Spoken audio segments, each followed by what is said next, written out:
Welcome to the Mystery College Podcast. Today we're interviewing Tamara. Tamara is a Vedic astrologer and she's very talented. She's worked through a large portion of the Franz Bardon system and gives fantastic readings. I'm actually one of her clients. Welcome to the show. Thank you, Jake, and thanks so much for inviting me. It's a pleasure to be here today. Yeah, so great to have you. I'm wondering about what got you started off on your path to Vedic astrology and also the Franz Bardon works. Maybe we start with astrology. I think astrology, since so much time, has been a subject of interest to me. Firstly, because my mother is astrologer, and my mother has this vast library, with all these books, and was always very, very interesting for me to look into this library for her books and talk to her. And I think also astrology or elements of astrology always appear in some manner in all these occult sciences, And I was working a lot with tarot also. And through the work with tarot, I got to know the Kabbalah a bit and also astrology. So the zodiacs, especially the planets, there was always an element of this in all the things which I found very interesting.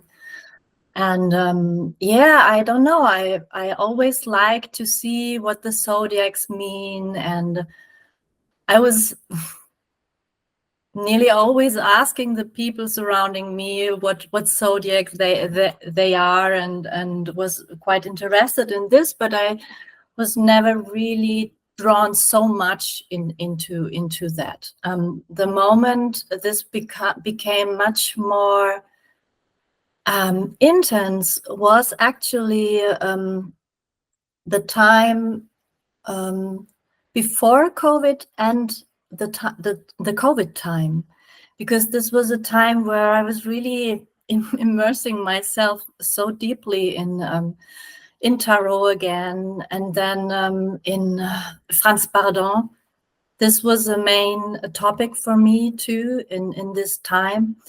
I had so much time for my own. I was completely. I mean, a lot of us were really. Thrown back to themselves, like doing a lot more internal work, because we couldn't go out, we couldn't live this social life. So this was absolutely crucial for me these years. And I started with Franz Bardon. This came first before my studies of Vedic astrology. And how came this? Actually, it was through tarot also, through tarot, and then Kabbalah. And then I was again in this library of my mother, and she told me, I have this book about Kabbalah from Franz Bardon. And we were looking to find this book, and we didn't find it. And then I found it at the end. I found it in France. We have a vacancy, a house there, because my mother is French. And there I found it in a shelf, in a dusty shelf, this book, and it was a quite old, how do you say? It was an old book. It was not one of these new ones now. And I started to read it. And Franz Bardon wrote that you cannot start working with this book before you haven't worked with initiation into Hermetics first. So I thought, yeah, okay, I will have to buy the first book. And I was looking for this book, and I found it in France too, and started there actually with the first step, reading it. And this was a moment I became familiar with the system of Franz Bardon. And yeah, and I started working with this book and with the steps and all that. And I think everything in this time I did was leading to the next step, you know. And astrology was something which was always present in a way in my life. And actually, it started with a reading my mother gave to me, like the second reading in my life. And we talked about that. I learned from her. And but someone from the Bardon community talked to me about the sidereal system and the tropical system. And this was the first time actually I got to know that there are these differences, and that really there are other systems of other astrological systems. And then I started to research, to make research about that. And I came across the Vedic astrology, and it seemed to me so interesting. I don't know, because it's so vast and so much connected to the Vedic philosophy in general. And yeah, I don't know, it was fascinating for me. And then I decided to not to first study Western astrology, but to really learn the Vedic astrology. And I was doing a research where I can do that, and the first step or the first place I looked for that was the American Institute of Vedic Studies. It's Dr. David Frawley who initiated that. He has written a lot of books about Ayurveda too, and Vedic astrology. And I started some kind of a program there. But actually, as at the base, they work with a sidereal system. It was strange because my zodiac was completely another one, and all the signs, everything changed. And I knew my Western astrological chart, and then it was so completely different. And then I said to myself, okay, let's try that. You know, I really tried to identify with that and find something which corresponds. But it was really difficult. And I don't know, I had doubts about that too. And then I came across Ernst Wilhelm. And Ernst Wilhelm is a really great astrologer and researcher in that field too. And I found very interesting that he uses the tropical system embedded into the Vedic methods. So I began to learn about that, what that means and why. And he was a lot... yeah, he tried out both systems, and actually he himself said that yeah, the accuracy, there is an accuracy of 85% if you use a tropical system. It's not that the sidereal is wrong. There are moments it's better to use the sidereal. For example, when you work with the nakshatras, which are zodiacs of the lunar mansion. It's different than the zodiacs that we know. But anyway, yeah, and then I stick to that actually, because he has a platform with really huge amount of videos where you can learn that. And he wrote books, and it's very easy to access this platform, and it's really affordable. And he's such a great researcher, you know, and it's so precise and so well researched, everything I find, that I really stick to that now, since only 1.5 years. It's not very much for astrology. It's not very much for Vedic astrology. And I still have the impression that I'm scratching at the surface, you know. There is so much to discover. And I would say that this made a huge shift in my life. This changed my life a lot, because actually I started because I want to discover myself.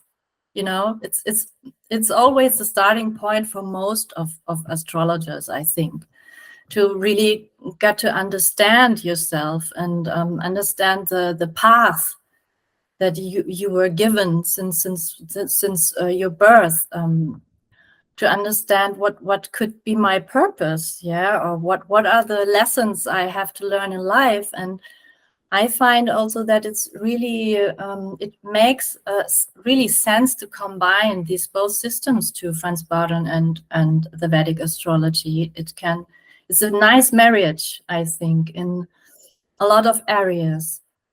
And this is it. So I would say the crucial time was this COVID time to dive into all this, and that's where I am now. And I think I will be a student forever.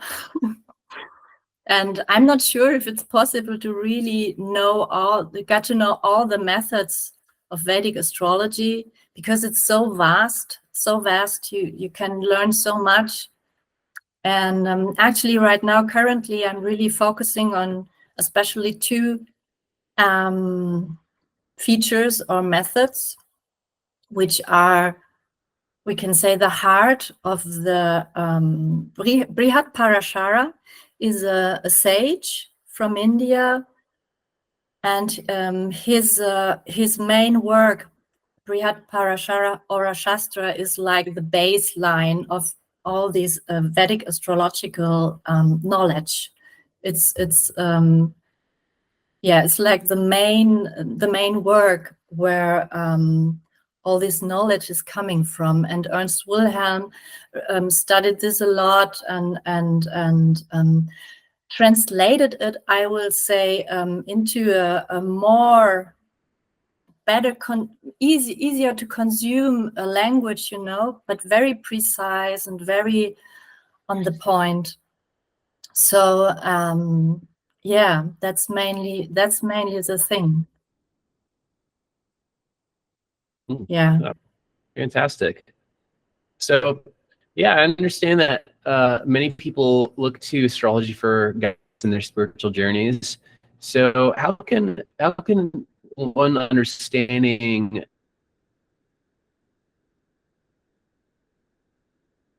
their astrological chart with an astrologer or solo aid their spiritual development, especially when it comes to identifying and overcoming challenges? Jake, I'm sorry, but your voice was a bit cut. There was a freeze also. I didn't. Okay. Yeah.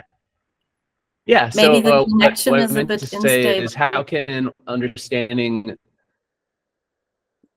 Yeah, I think it's on my side. Are you able to hear me now? Yes, I hear you. So how can someone understanding their astrological chart help them with their spiritual development in relation to overcoming their karmic challenges? Mm-hmm. So how can that help to overcome the challenges in life challenges, spiritual challenges? That's the question, no? How can that help?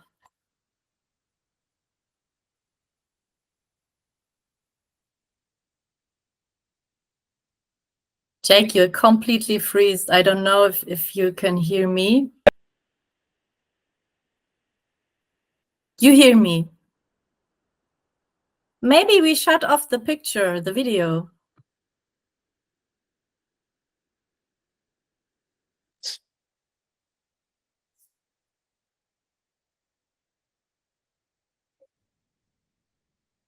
There we go. So you can hear me. Okay. Shoot. Yeah. Yeah, wait, I will do the same on my side. I leave it at the moment you don't hear me, you tell me. So yeah, that's a good question. And this question,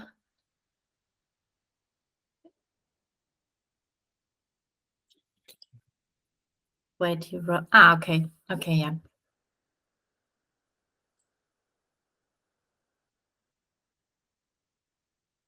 Yeah. So I understood the question. Yeah. How can that help? Yeah, actually, it can help in that way that looking at your birth chart, it's really a birth chart is really like your DNA. You see this chart, and you have the moment of your birth. You have this constellations. You have this planets on a really specific place in the sky, and with really specific interactions. And this works a bit like an imprint or a DNA. And when you see that, and when you analyze that, you will know the strengths, but also the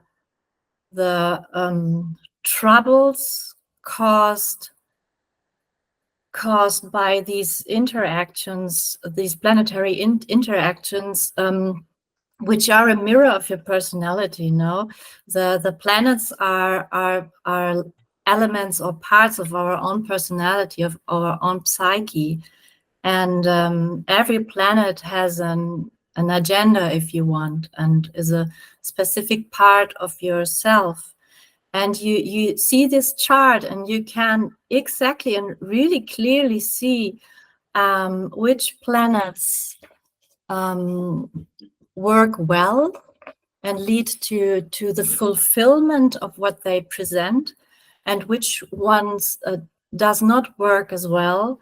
And this way you got to know yourself very quickly, I would say, or you already have this sensation of, especially when you're doing inner work, and self-developmental work, or into these spiritual practices, you already have a sensation of who you are, and what is troubling you. And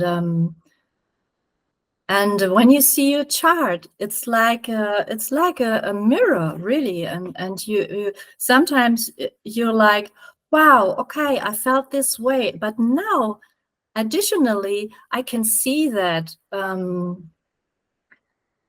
the chart, and I think it's a great way to get a confirmation. But also you see things that you didn't know at the beginning, and new stuff, or something to discover. So it's really a great tool to get to know yourself, and you can really work with it. So it's very practical. It's something really pragmatic, I find.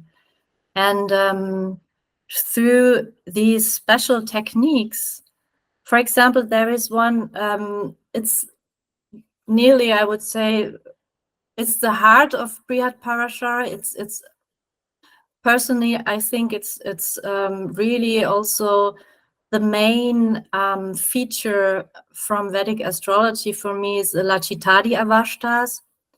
And Avashtas means states, the states of the planets. And there are 6 states of the planets. So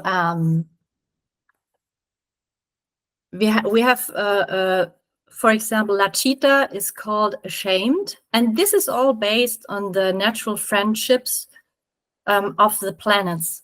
there are planets that are friendly to each other. There are planets that are inimical to each other, and that the friendly planets support the other, and the inimical planets they can do harm in a way, or they trouble the planets. And there are 6 states, 6 avashtas, 6 lachitadi avashtas, and one is lachita, ashamed. This is the expression, or starved, kshudita, proud, garvita, thirsty, trishita, delighted, mudita, and agitated, kshobita. And through this system, you can really see what kind of habits, what patterns you have built or were built throughout your life. And actually, Lachita Avashta is these avashtas can be changed by yourself, because it's patterns that you can change by yourself. It starts with the thinking, no? It's thoughts that lead to an emotion, which leads to an action. So everything is based on that, actually. So if you go inside, you have really to, it's really a deep immersing into these avashtas, and it's a work of hours too, because every planet has some avashtas. So you see, this way you can see which planets are fine and which ones are not so strong, you know, and you can work with that, and you can break it really down to specific habits you have in daily life, thinking patterns, which cause fulfillment or the opposite of it. And this is a method or a tool with which you learn a lot about yourself, and through that which you can change these thinking patterns, and and develop as a personality, and getting a more whole person. And it's about health, to be healthy and to be fulfilled, no? And I don't know, I was losing the track, but this is one feature. And then we have the moon nodes, of course, and this is one of the differences of Vedic astrology and Western astrology.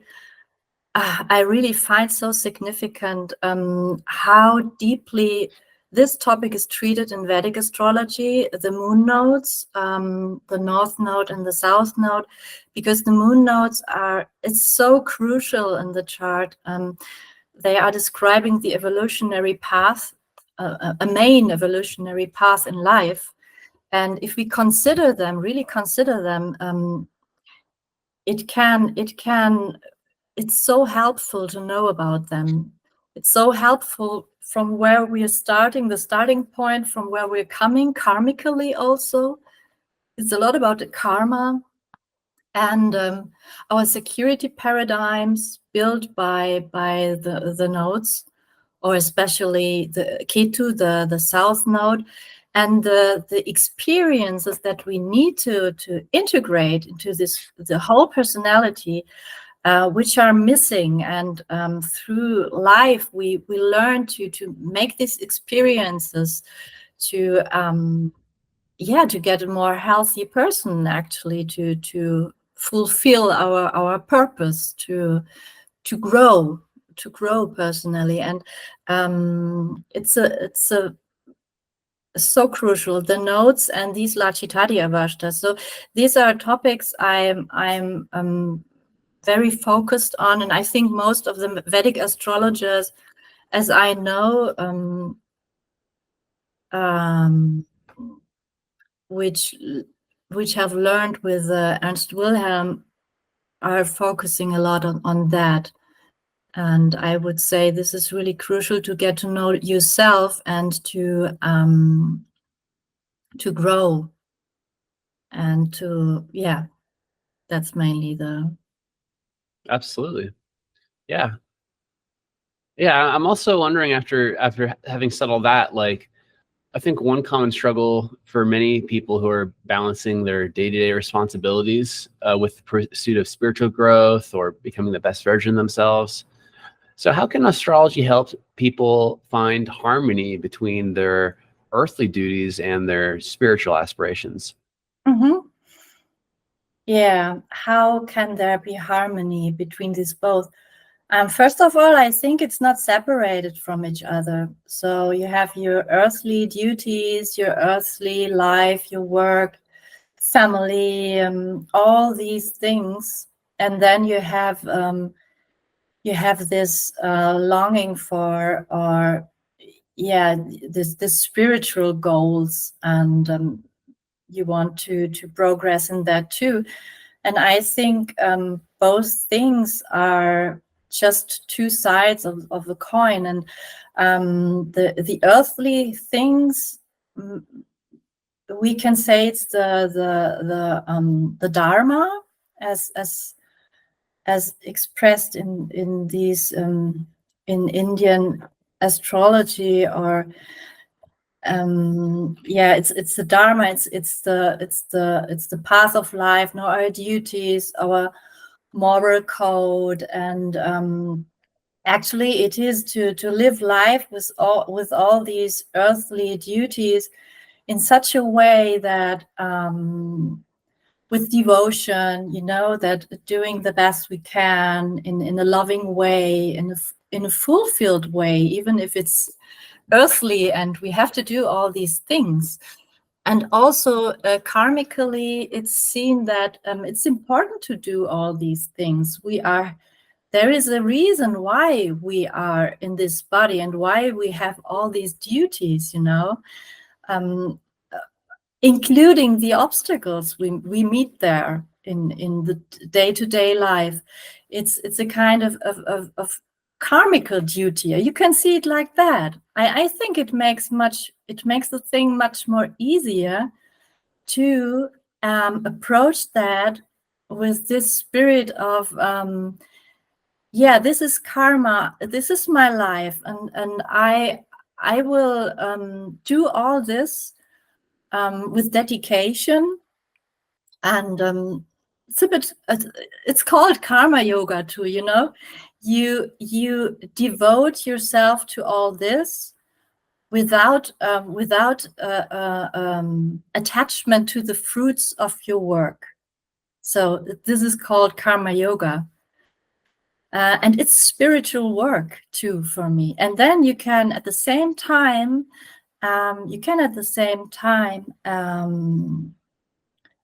pursue moksha, the liberation, spiritual liberation, and it's connected to each other.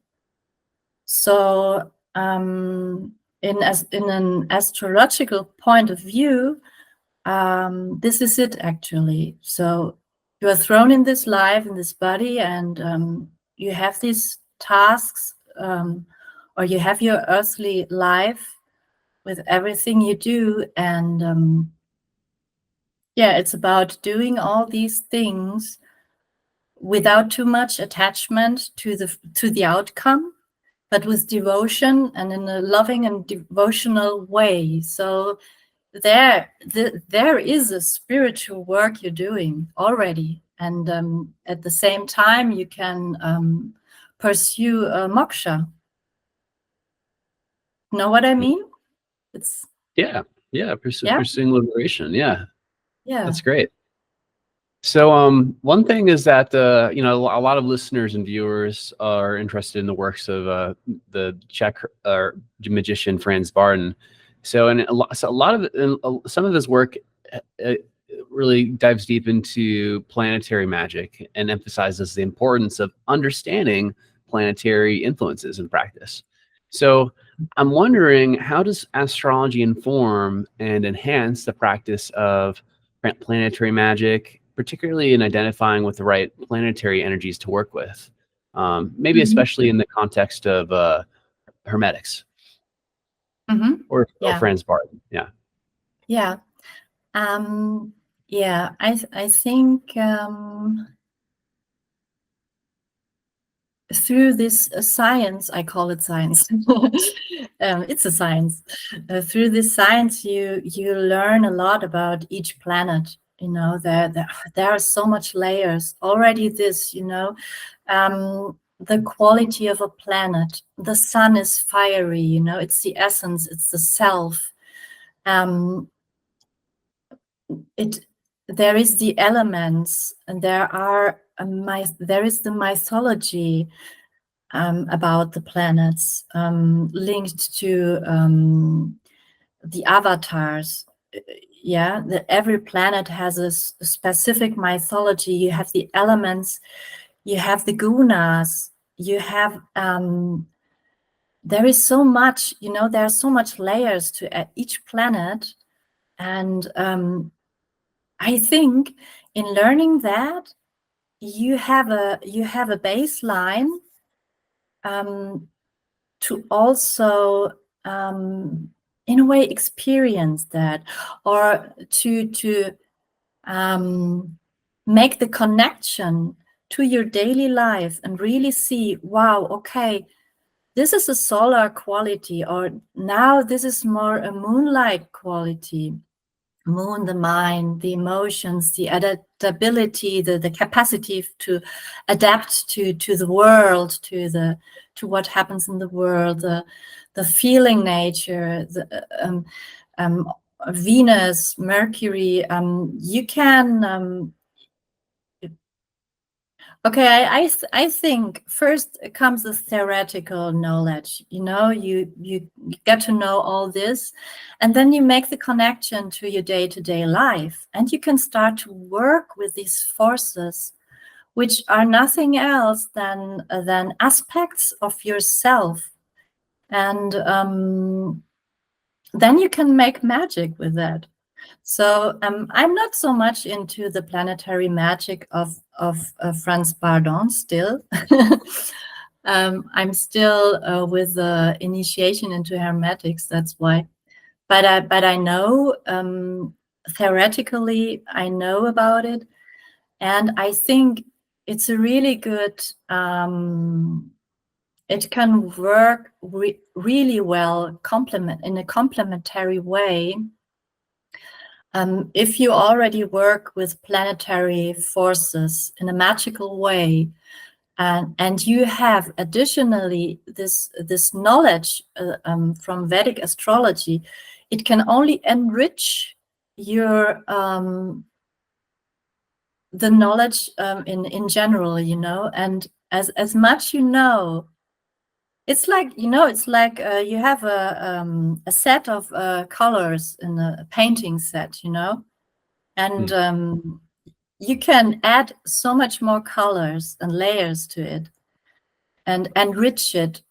And we are so different as personalities, so I can say, wow, I will focus more on the elements of the planets and work with that. Or I love mythology, so I will really study these stories, these mythological stories, and find the truth in that, the essence of what these stories will tell me about the planet, actually, and really incorporate that into your life and into your practices. So I don't know, I'm always or I became that way. I think that every method, we don't have to stick to only one method, and I'm like a bit, I like it when it's creative, you work with a system and then you can add other features from other systems too, to make a thing out of it, which suits really your personality and your mind and your spirit, and with which you can work, because this is the main thing, what works. what works at the end is what works and gives you results. So yeah, I think this knowledge about the plants, and I have a book tip. If you like to work with planetary magic and want know more knowledge about the planets, there is a book, Graha Sutras, and I don't know if it's still available, but you can download the PDF format on Ernst Wilhelm's website, and it's about $10 or $14, and it's such a huge literal. It's a huge book, and you have so much aspects of the planets. You have the mythologies, the names have all meanings. Then the planetary kingdom, the sun is the king, the moon is the queen, Mars is the military or army aspect, the protector, and so on, and really outlined so precisely and at length, really, and much more. I mean, there you have geometry and numerology connected to the planets, and this gives you such an in-depth and vast look on these things that it only can enrich your magical planetary work, I think. Yeah, and speaking of doing planetary work, sometimes people look at Saturn or Mars, and they're often seen as they can be challenging influence. And, they do play a significant role in both astrology, magic, inner transformation. So what strategies can individuals use to harmonize these energies? And I know that's a broad question because it's totally dependent on their charts, but I'm wondering if there's some overarching themes. Mm-hmm. Yeah, of course. Yeah, and the first thing would be looking into the chart, because there you can exactly see how much and what is disturbing or is disturbed by Saturn or Mars, or is disturbing Mars or Saturn. But actually, it's true that Saturn especially is the great challenge. And actually, it's such a beautiful planet. There's a real beauty to Saturn too. I will start the way around. Someone who has a good working Saturn without any bad aspects in a good sign where Saturn is exalted or centered in own sign or in exaltation, and without great bad influences. These are people mainly, a good Saturn is the capacity to say no, to stop things which are not healthy for us, to let go. It's all this stuff. My son has a Saturn like that, and you won't mean that you are not really aware of that at the first glance if someone has such a Saturn, because it's something that, I mean, these people just know when to stop unhealthy things, unhealthy relationships. They just can let go, and don't suffer so much, because there's not this attachment. This attachment is not so strong because they have this healthy sense of, this is not good for me. I just don't go on doing that. I say no, I let go. And Saturn is, there is this time factor too. It's about time. It's the slowest planet. And everything throughout life is getting better. I mean, it depends. It depends also the strength of Saturn in a birth chart. But actually, it takes time for the things to improve. This is Saturn with perseverance. And and actually, when Saturn is afflicted, or afflicting other planets, or himself afflicted, there is always an issue of being attached to the wrong things. For example, if there is an affliction with the sun or a starvation, and the sun is your essence and yourself, that means that you're focusing your energy onto the wrong things, the wrong projects, the wrong things, and you may think that's the purpose, but it's not, simply said now. And I think without looking at a chart, you recognize Saturn always in moments where you're attached to something and you know, actually this thing is not good for me, but it's so difficult to get my fingers off that. And it's also concrete events in life, of course, and obstacles in life, depending the position of this planet too. Yeah. So you can work with that without looking at the chart. That's possible. Yeah, actually, it's quite simple. It's simple to say, but it's so difficult to do. This letting go, you know, this not doing things which are not supposed to help me on my way to find my purpose, to be a fulfilled human being, you know.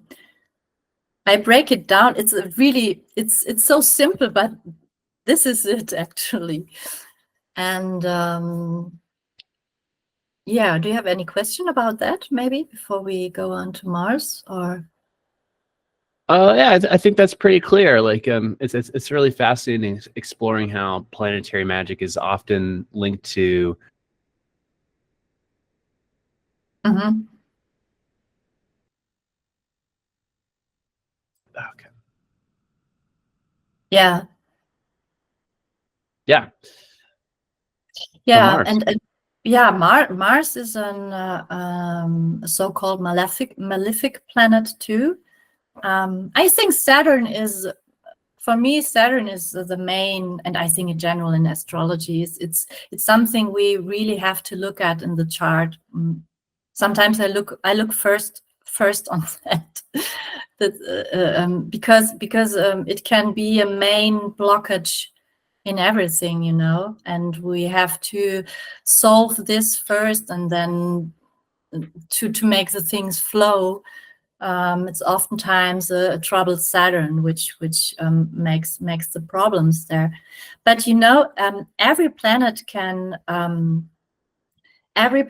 be troubled, even good planets or benefic planets, depending on in which signs they are, if they are conjunct to an enemy or a malefic, or the aspects. Yeah, but Mars and Saturn are definitely malefic, and but not only. But they are the so-called malefic planets. The Sun too in Vedic astrology. I don't know in Western astrology. I don't remember if it's the case with the Sun, because the Sun has this other side of, as it's a fiery planet. You know, it can burn too. So if it's conjunct other planets, there is a notion of this is Lachitadi Avashta again. Of the states of the planets, of starvation, possibly a starvation and agitation too. So it's agitating the other planet. For example, if you have Venus together with the Sun, Venus got agitated, and agitation is a lot about incompatibilities too. So with Venus conjunct Sun, you possibly really often encounter situations in which you are with a really incompatible people, you know, and yeah, the the goal is to there you can work with your Venus if you know what your Venus is and what it stands for, and see the connection to your life, and you can improve these things too. But yeah, this is what can happen with the Sun too. And Mars is is also a fiery planet, and is the doer planet, and Mars is the exertion. We exert throughout our Mars the things we commit to. Before Mars, we have a Venus. Venus is the number 4. It's the foundation. It's the things we find valuable to ourselves, and therefore we commit to them because it's something which fulfills us, rejuvenates us. It's the worldly things we need to be fulfilled in a worldly way in this body on this earth. And then with Mars, we exert that. We do that thing, yeah. And if Mars is troubled, we have difficulties to make this step of manifesting the things we commit to. There is a struggle. There are difficulties to do that. And yeah, but there are so many different layers to that, depending which other planets are influencing Mars, or the way around, Mars influencing other planets. So yeah, how can we work with that? I mean, I think it's good to know about these qualities, and then you can detect this notion in your daily life, and then you might be able to work with that too. And actually, it's a lot about thinking patterns, a lot. This is why the Lachitari Avastas play such a big role in Vedic astrology. It's about our patterns, our thinking patterns, which become emotions and which become our actions. And yeah. Yeah, I'd love to explore the aspect of thinking patterns before. I'm curious about like the energetic from the planets, like how that transfers to us and influences our thinking patterns. Absolutely.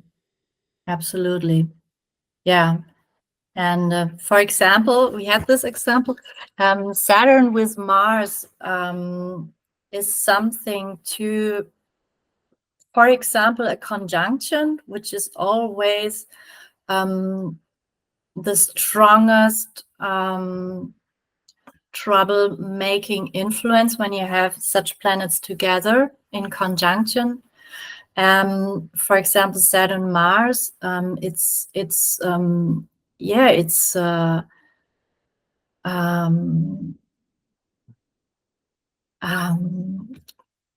investing so much energy in things that are not meant to be your things, your projects, yeah. And it's Mars is also the associates, the team player, and yourself as a team player.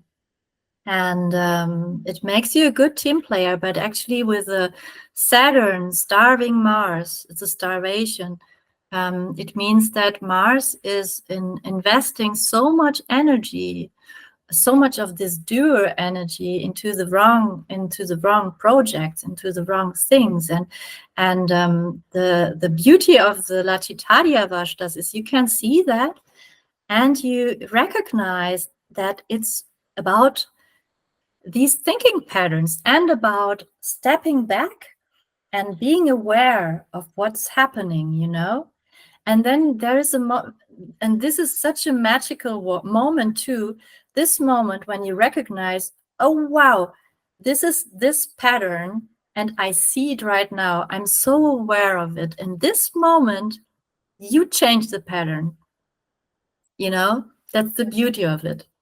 And it's something you first, okay, you read all that, you learn all that, and you think, okay, sounds logical. But to make the transfer to daily life, that's another very important step.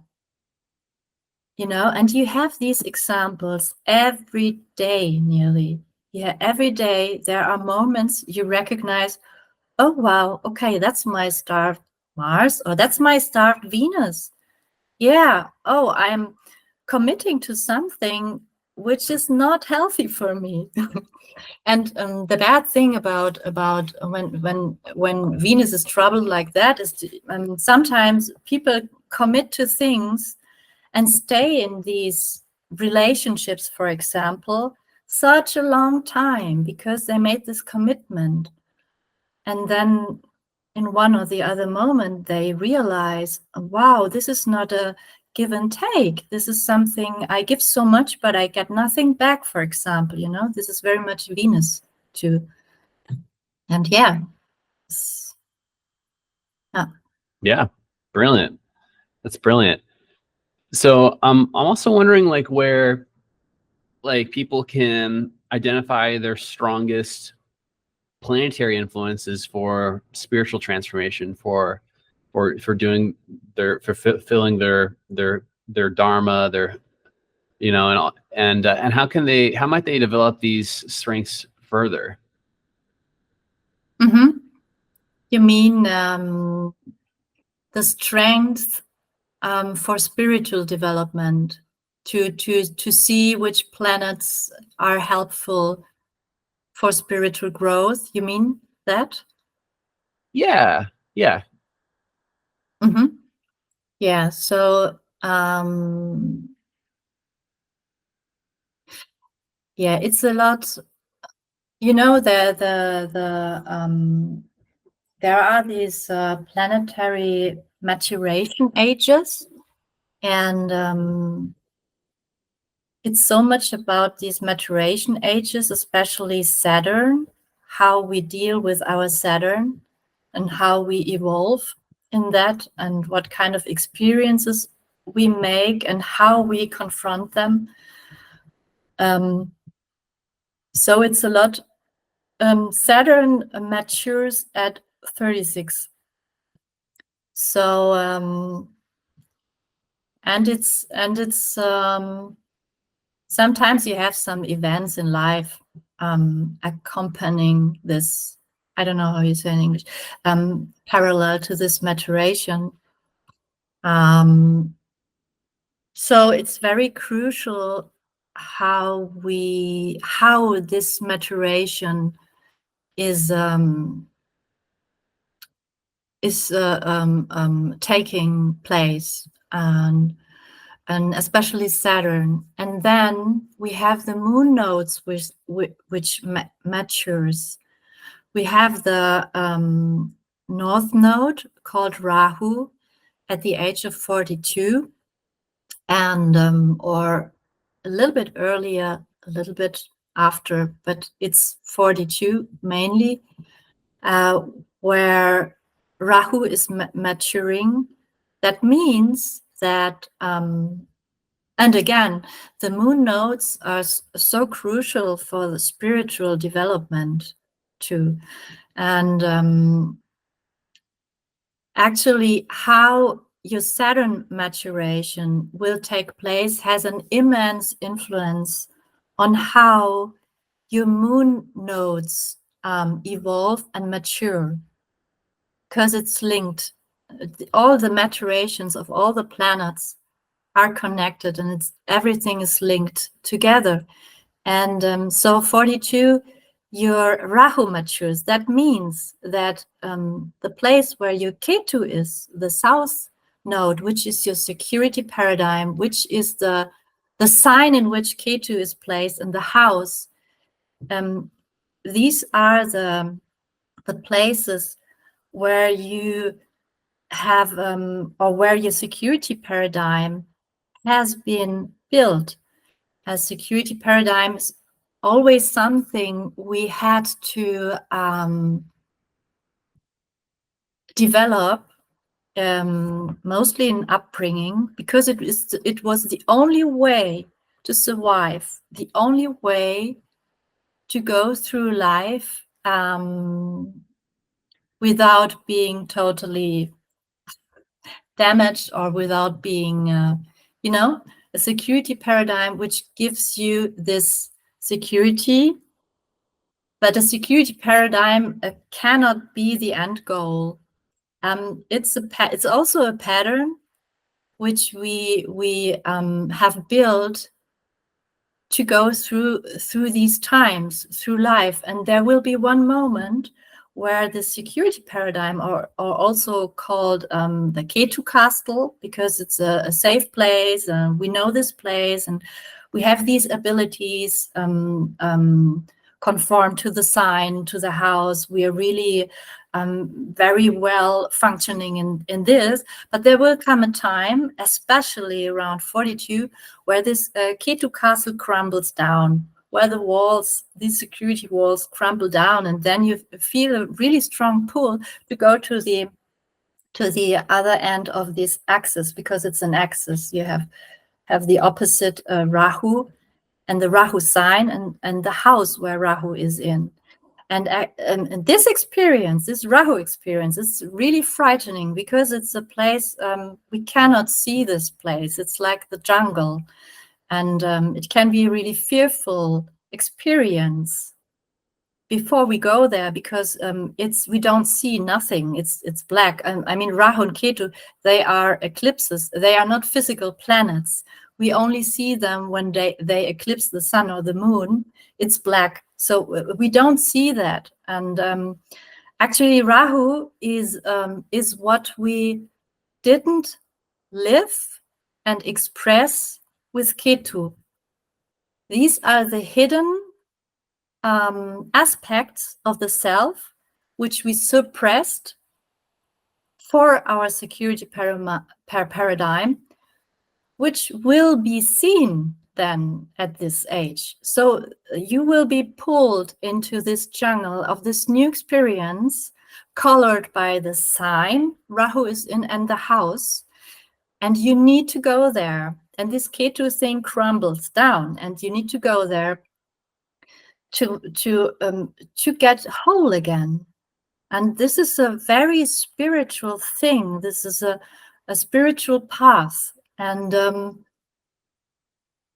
I mean, I'm really these moon nodes. It's really, and I love that about Vedic astrology, because you don't find this in Western astrology. This in-depth.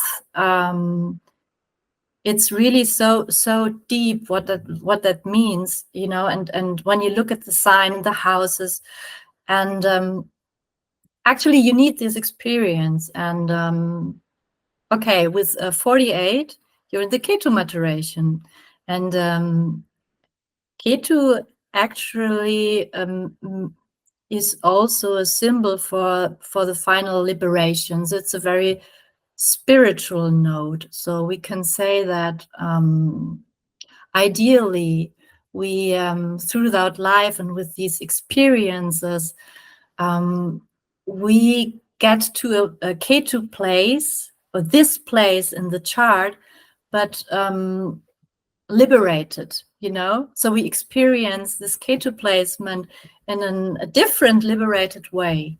So this is the story of the nodes, and it's a very spiritual process, I find. And it depends a lot of how we're dealing with our Saturn maturation, and generally with Saturn in our chart. And I mean, it's the best is you can see your chart, and can see specifically really what also helps your Saturn. You have good influences too, or you see the general the strength. It's a very elaborated system in Vedic astrology. You have the Shadbala.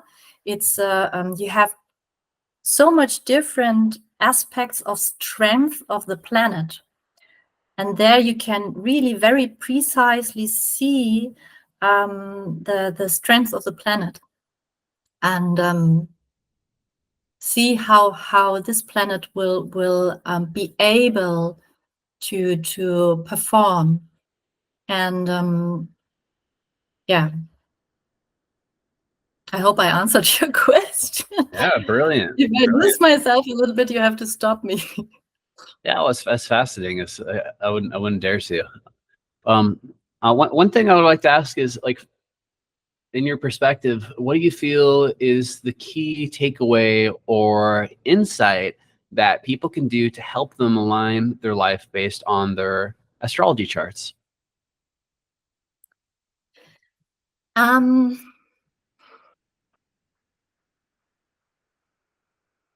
Wow, I have to think about it. The key takeaway. Maybe can you ask the question in a different manner?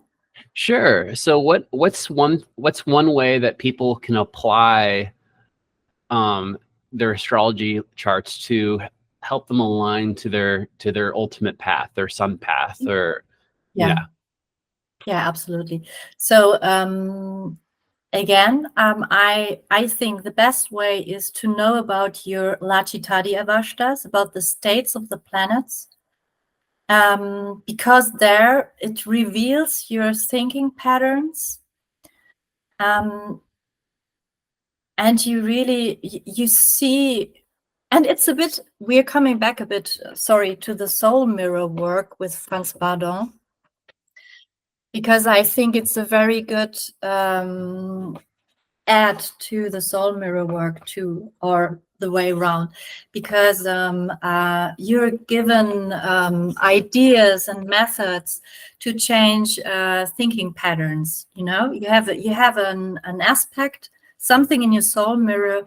You recognize that something you know that's not healthy, so you change it throughout all these ways like auto-suggestion and so on. And when you know about your Lachitadi Avashtas, I'm sure you see, okay, this habit, or this habit I have, it's there. I mean, in the Lachitadi Avashtas too. So I know it's really something. And so you can, it's really complementary. You get to know about that, and you can work in this soul mirror way with that. For example, first you have to recognize this pattern in your daily life, and you will recognize it. And it's good to start with one, as Franz Bardon also said. And it's the same with Lachitadi Avashtas in Vedic astrology. You take one Avashta, maybe the currently most difficult, or a difficult one, which blocks you in life, where you really feel this is a block in my life and I don't want that anymore. So you take this Avashta, this thinking pattern, and you make your soul mirror work. So you can proceed like that, this way. And also to know about your moon nodes is very, very helpful. It's so good to learn about your security paradigm. What is my security paradigm actually? Oh, wow, it's this. Sometimes it's not so clear because it's really, really very hidden, the security paradigm. We think this is something natural and normal because it worked so much and it helped so much, and it still helps sometimes. You know, when we have difficulties in the world with experiences, we always go back to the Ketu house because there we are secure. And to know about this dynamic, we can improve a lot in the magical work about yourself, in self-development. So these both main features of Vedic astrology are very helpful. I mean, there are much more, but I think it's really the heart of it. If it's about self-development and the personality and spiritual development, I would say these both. Yeah. And there's you can there is a website, vaultoftheheavens.com, where you have a chart calculator, which is calculated with a tropical system, but it's a vertical chart. So this can be interesting just to see your chart, and there are some nice features too, because you see also the nakshatras, which planets and which signs in which nakshatra. And the nakshatras are these 27 lunar mansions. This is unique in Vedic astrology too.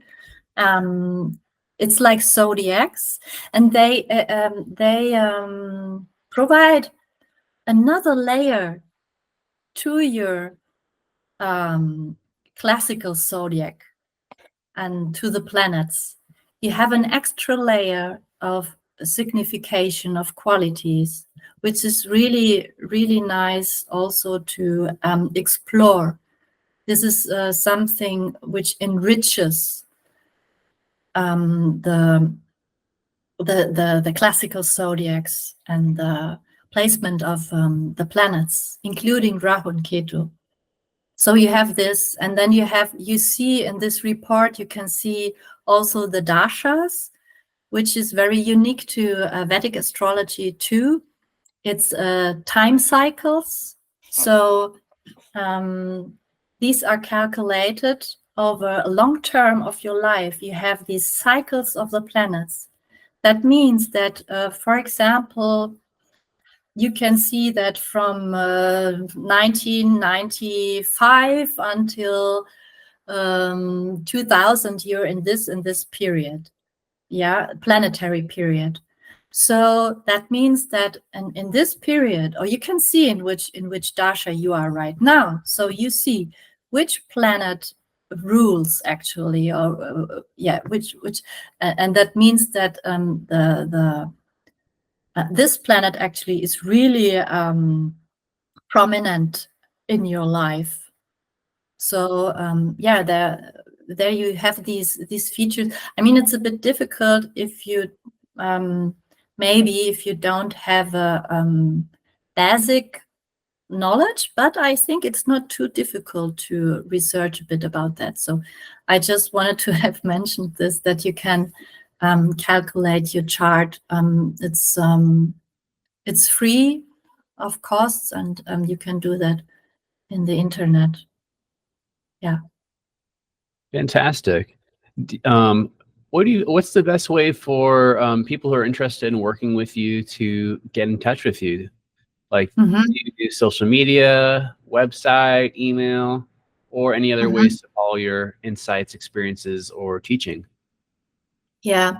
Right now, there are not a lot of possibilities, but there is one very good possibility. It's through the platform formystics.org, initiated by Ryder Sol. And they can contact me throughout this site, which is really nice to explore too. There are a lot of nice guided meditations, and in long term we plan maybe I really would like to do some kind of courses about each planet, to get to know better each planet with all these layers. And so this kind of stuff you will maybe find, I think, more probably 2025, because this year, end of this year, I will work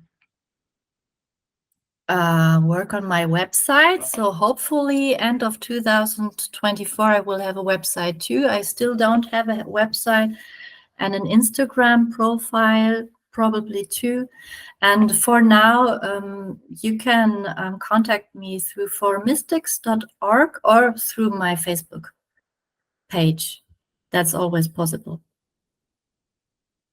Fantastic. Thank you so much for your time today. Yeah, thank you for inviting me. It was really nice to talk to you. And yeah, maybe again with other new techniques, astrological techniques that I might have learned. Fantastic. Sounds great. Yeah, thank you.